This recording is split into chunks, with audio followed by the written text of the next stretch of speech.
Good morning students. आज हम नया अध्याय शुरू करने वाले हैं खनिज पोषण पौधों में न्यूट्रिशन ऑफ प्लांट्स में मिनरल न्यूट्रिशन के बारे में आज हम स्टार्ट करेंगे चैप्टर। तो इस क्रम में सभी जीवों में कुछ मूलभूत आवश्यकता अनिवार्य रूप से एक ही समान होती है मिनरल्स की। इनको आपसी वृद्धि और परिवर्धन के लिए वृहद अणु जैसे कि कार्बोहाइड्रेट, प्रोटीन, वसा, खनिज लवण है ना, ये सब की आवश्यकता तो सभी जीवों को, चाहे वो प्लांट्स हो चाहे वो एनिमल्स हो, सभी को इसकी जरूरत होती है। इस लेसन में हम मुख्यतः अकार्बनिक पादप पोषण के बारे में स्टडी करेंगे। इसमें पौधों की वृद्धि और परिवर्धन के लिए कौन कौन से खनिज तत्व या मिनरल्स अनिवार्य हैं, उनको कैसे पहचाना जाता है, उनकी अनिवार्यता का निर्धारण किस प्रकार किन मानदंडों के आधार पर करते हैं, और इन तत्वों को पौधे किस प्रकार अवशोषित करते हैं, नाइट्रोजन स्थिरीकरण पादपों में किस प्रकार होता है, इन सभी का हम संक्षेप में स्टडी करेंगे इस लेसन में। तो इस क्रम में हम सबसे पहले पढ़ते हैं पादपों की खनिज अनिवार्यता के अध्ययन की विधि, है ना, process of compulsory minerals in plants के बारे में पढ़ेंगे। सबसे पहले जूलियस सैकस ने 1860 में एक प्रमुख जर्मन पादपविद हैं, प्लांट के साइंटिस्ट हैं। इन्होंने सर्वप्रथम ये प्रदर्शित किया कि पादपों को मृदा की अनुपस्थिति में पोषक विलयन के घोल में वयस्क अवस्था तक उगाया जा सकता है।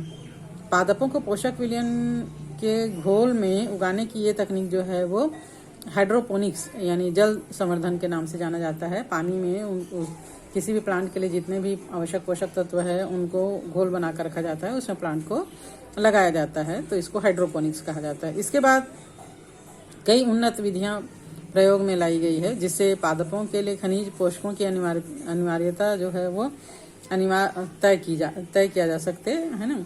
इसको कितना किसी प्लांट को कौन सा खनिज तत्व चाहिए। उपरोक्त सभी विधियों के प्रयोग का निष्कर्ष जो है वो पादपों को मृदा विहीन पोषक विलयन के घोल में उगाना, मतलब हाइड्रोपोनिक्स के द्वारा। इसमें मिट्टी नहीं रहता है, जल में ही आवश्यक पोषक तत्वों को विलयन के रूप में बनाया जाता है। इन विधियों में शुद्धिकृत जल और पोषक खनिज की अनिवार्यता होती है। तो इस प्रकार हम समझ सकते हैं कि कौन सा खनिज तत्व कितने मात्रा में पादप के लिए अनिवार्य है और कौन सा जो है वो अति आवश्यक है, अति अनिवार्य है।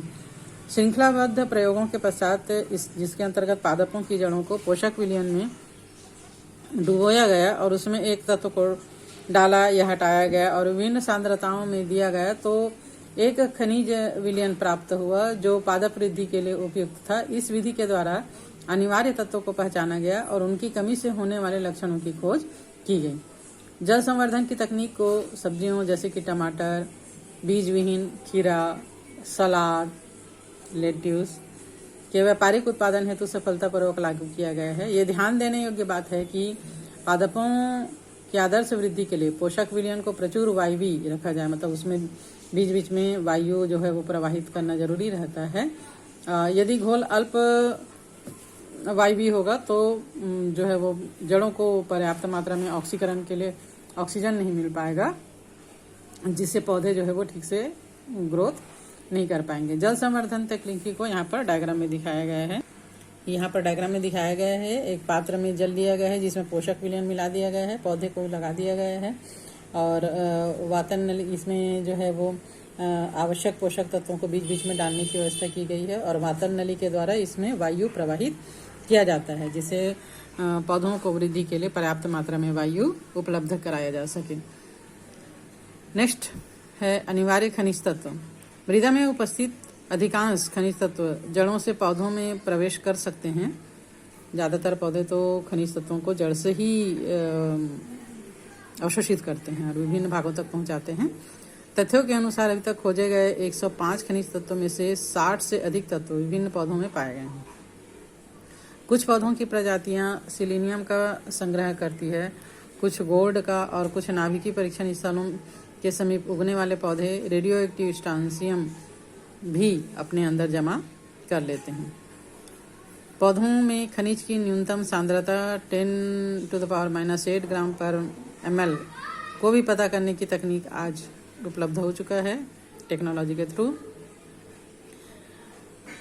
अब प्रश्न ये उठता है कि क्या सभी विभिन्न खनिज तत्व जो पौधों में पाए जाते हैं, उदाहरण के लिए ऊपर वर्णित जैसे स्वर्ण, स्ट्रांसियम, ये क्या पौधों के लिए अनिवार्य है? हम ये कैसे निर्धारित करेंगे कि पौधों के लिए ये अनिवार्य है या नहीं है? तो इसको अनिवार्य है या नहीं, इसके निर्धारण के लिए एक मापदंड होता है, अनिवार्यता निर्धारण के मापदंड। किसी तत्व की अनिवार्यता के मापदंड जो है वो, इसको पता करने के लिए सबसे पहले तत्व को पादप की समान वृद्धि और जनन हेतु नितांत आवश्यक होना चाहिए। उस तत्व की अनुपस्थिति में पौधे अपना जीवन चक्र पूरा नहीं कर पाए अथवा बीज भी धारण नहीं कर पाए, ऐसे तत्वों को हमको पता लगाना है। तत्व की अनिवार्यता विशिष्ट होनी चाहिए और इसे किसी अन्य तत्व द्वारा प्रतिस्थापित करना संभव नहीं होना चाहिए। दूसरे शब्दों में, किसी एक तत्व की कमी को किसी अन्य तत्व की कमी के द्वारा पूरा नहीं किया जा सकता। फॉर एग्जाम्पल, नाइट्रोजन की कमी को किसी भी दूसरे तत्व के द्वारा आपूर्ति नहीं किया जा सकता। तत्व पादप के उपपचय के प्रारंभ में सम्मिलित होना चाहिए। इन सभी मापदंडों के आधार पर केवल कुछ ही तत्व पौधों की वृद्धि और उपपचय के लिए नितांत रूप से अनिवार्य माना गया है, जैसे कि हमने पढ़ा carbon, hydrogen, oxygen, nitrogen, sulphur इत्यादि। इनको आवश्यक मात्रा के आधार पर 2 श्रेणियों में बांटा गया है, वृहद पोषक तत्व और सूक्ष्म पोषक तत्व। तो वृहद पोषक तत्व किसको कहेंगे? वृहद पोषक तत्व को सामान्यतः पादप के शुष्क पदार्थ का 1 से 10 मिलीग्राम पर लीटर की सांद्रता से विद्यमान होना चाहिए। इस श्रेणी में आने वाले तत्व जैसे कि अभी बताया, carbon, hydrogen, oxygen, phosphorus, sulphur, potassium, calcium और मैग्नीशियम, ये जो है वो सभी पौधों के लिए अनिवार्य और ज्यादा मात्रा में आवश्यक होता है। इनमें से कार्बन, हाइड्रोजन, ऑक्सीजन मुख्यतः कार्बन डाइऑक्साइड और जल से प्राप्त हो जाते हैं। प्रकाश संश्लेषण के द्वारा पौधे जो है वो इसको अपने अंदर कार्बनिक पदार्थ के रूप में संचित कर लेते हैं, जबकि दूसरे जो खनिज तत्व है वो मृदा से, मिट्टी से खनिज के रूप में अवशोषित किए जाते हैं। सूक्ष्म पोषक अथवा लेश मात्रिक तत्वों की अनिवार्यता अत्यंत सूक्ष्म मात्रा में होती है, मतलब इसकी बहुत थोड़ी सी मात्रा पौधों के विभिन्न मेटाबॉलिक क्रिया के लिए जरूरी है, वृद्धि के लिए जरूरी है, लेकिन ये जरूरी है बहुत थोड़ी सी मात्रा। लेकिन यही नहीं रहेगा तो पौधों में प्रॉपर ग्रोथ नहीं हो पाता। इसके अंतर्गत लौह, मैग्नीज, तांबा, मोलिब्डेनम, जिंक, बोरोन, क्लोरीन और निकल, ये सब सम्मिलित हैं। यहाँ पर जो वर्णित किया गया है 17 है ना, 17 अनिवार्य तत्वों के अतिरिक्त तो कुछ लाभदायक तत्व भी हैं, जैसे कि सोडियम, सिलिकॉन, कोबाल्ट और सिलीनियम। ये उच्च श्रेणी के पौधों के लिए अनिवार्य होते हैं, सभी के लिए अनिवार्य नहीं होते हैं। अनिवार्य तत्वों को उनके विविध कार्यों के आधार पर 4 श्रेणियों में बांटा जा सकता है, जैसे कि पहला है अनिवार्य तत्व जैव अणुओं के घटक होते हैं, अतः कोशिका के रचनात्मक तत्व हैं, जैसे कार्बन, हाइड्रोजन, ऑक्सीजन और नाइट्रोजन। इसके बगैर कोशिका की संरचना नहीं हो सकती।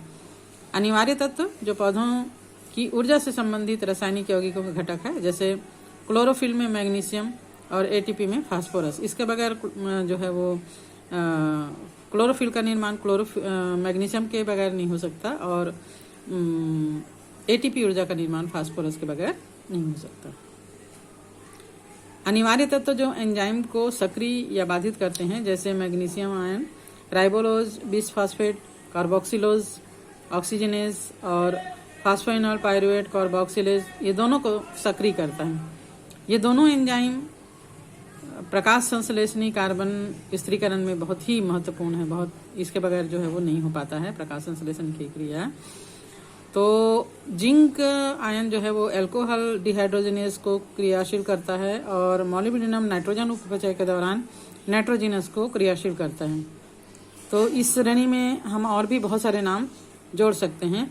इस काम के लिए हमको अध्ययन किए गए जीव रसायन पथों का संग्रहण अनिवार्य रूप से करना होगा।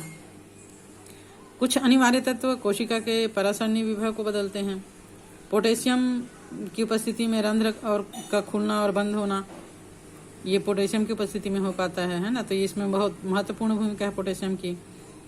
कोशिका के जल विभव को निर्धारित करने में खनिज के विलय के रूप में